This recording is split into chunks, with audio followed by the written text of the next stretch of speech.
Hello, and welcome to the Monster at Majette Disc Golf Course Overview. The Monster at Majette is based in Bay County, Florida, north of Panama City. This course supports Bay County Disc Golf Club's many events, of which include sanctioned leagues and sanctioned tournaments. Today we will be looking at the white layout. The white layout is the intermediate layout and designed for players rated 850 or above by the PDGA. This is the tournament layout used for FPO, FA1, MA2 Intermediate, and MA50. Today you'll see that the design of Majette is really based around risk-reward. There are many times where you can choose to go for it, or you choose to lay up, and that can drastically affect your score. The course has a lot of water, it's very windy, and then it also has some hills that are used. The property is formerly a landfill, but it was turned into a golf course and now a disc golf course. Let's start with hole 1.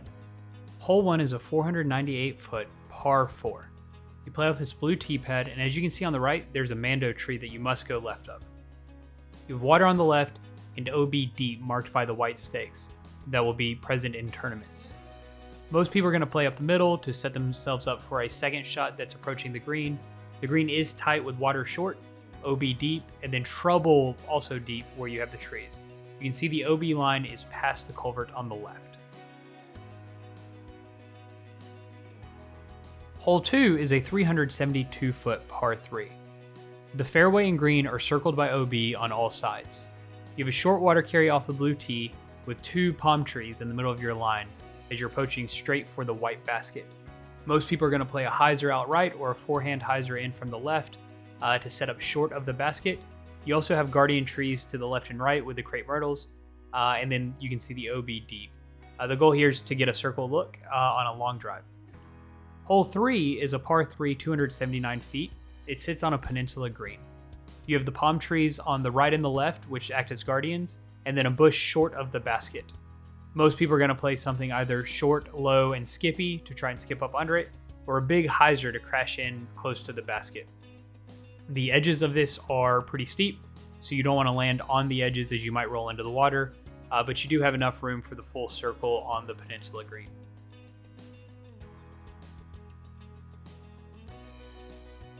Hole 4 is a 462-foot par 4.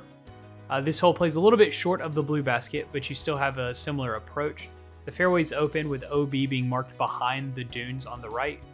Most people want to play to this elevated section on the left, or to try and clear this last bit of pampas grass to make for a really easy approach into the white basket.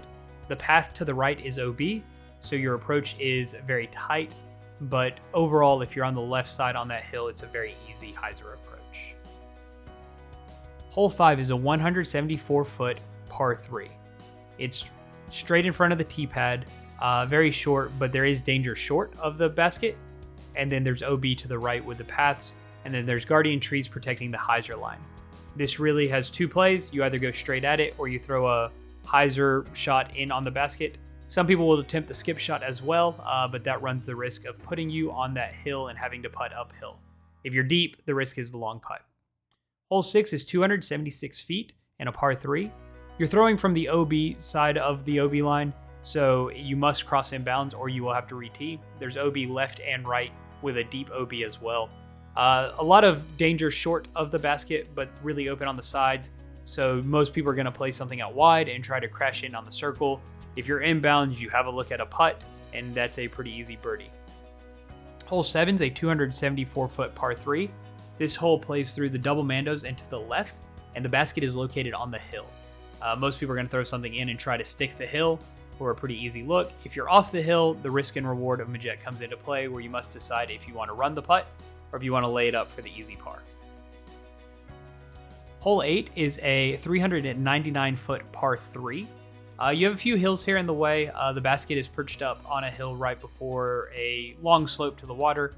Most people are going to play something either running the basket really hard, or they're going to lay up into like a 300-foot shot for a landing zone to take a look at a pretty easy approach to secure the easy par. The path to the left is OB and there is water right, so the approach is not the easiest if you're trying to run it from the green or from the tee, but it is a pretty easy green to hit into. Hole 9 is a 243-foot par 3. It sits up on a hill. There are a lot of lines at this one. Some people will go straight at it. Some will take the forehand line. Some will throw a backhand hyzer. The goal here is to be on the hill, as being off the hill leaves you with a very difficult putt.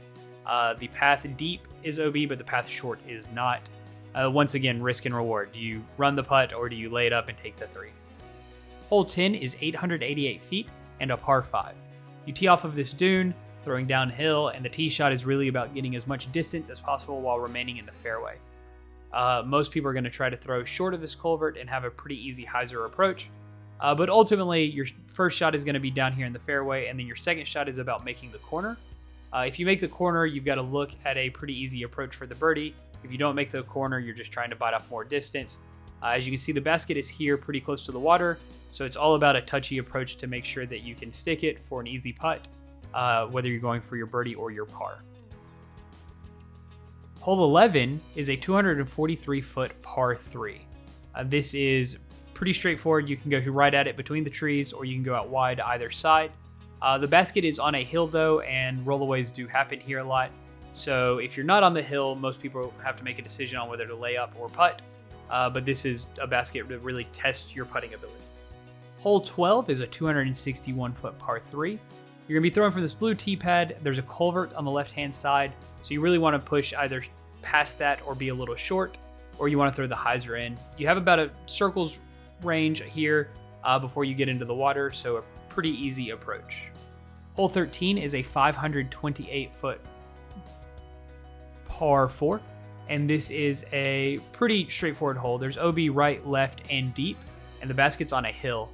The first shot is about getting as much distance as possible to make it easy on your approach shot, and then the goal is to stick your second shot on the hill.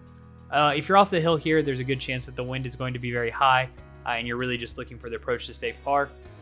If you're deep, you do run the risk of getting into the OB, so you really want to try and stick the hill in 2 for your birdie or lay up for your easy par. Hole 14 is similar to 6. It's 228 feet and a par 3. You're throwing from out of bounds, so you must cross in or re-tee. The path is in on this hole, which is a little different than the rest of the course, but you're really just trying to get around this hill and stick the green and stay in bounds. Hole 15 is on a hill. It's 222 feet, par 3. You're throwing between these two trees with a low ceiling, so you want to get it low off the tee and then get it up on top of this hill. Most people are going to throw something either with a lot of flex on it to get the maximum height, or they're going to throw something skippy to try and slide up on this hill. Hole 16 is a double mando hole. It's the true tunnel of the course. So you can see you're going to throw off the tee. You have these 2 immediate palm trees that are mandos, and then another set of palm trees that you must clear to make it to the green. The green does have a few guardian trees and a short hill that the basket sits on. So you really want to throw something that's going to get down there and give yourself a look at 3. If you can, you want to push down there and try to get in the circle, and that gives you a pretty aggressive shot for the birdie. Hole 17 is 261-foot par 3. You throw from the top of this hill downhill to the peninsula green. There's a little berm short of the basket, about 25 feet, and ultimately this is really about a placement shot. You're trying to get as close as possible to the pin without bringing the water into play on either side, as the hills are pretty steep leading down to the edges.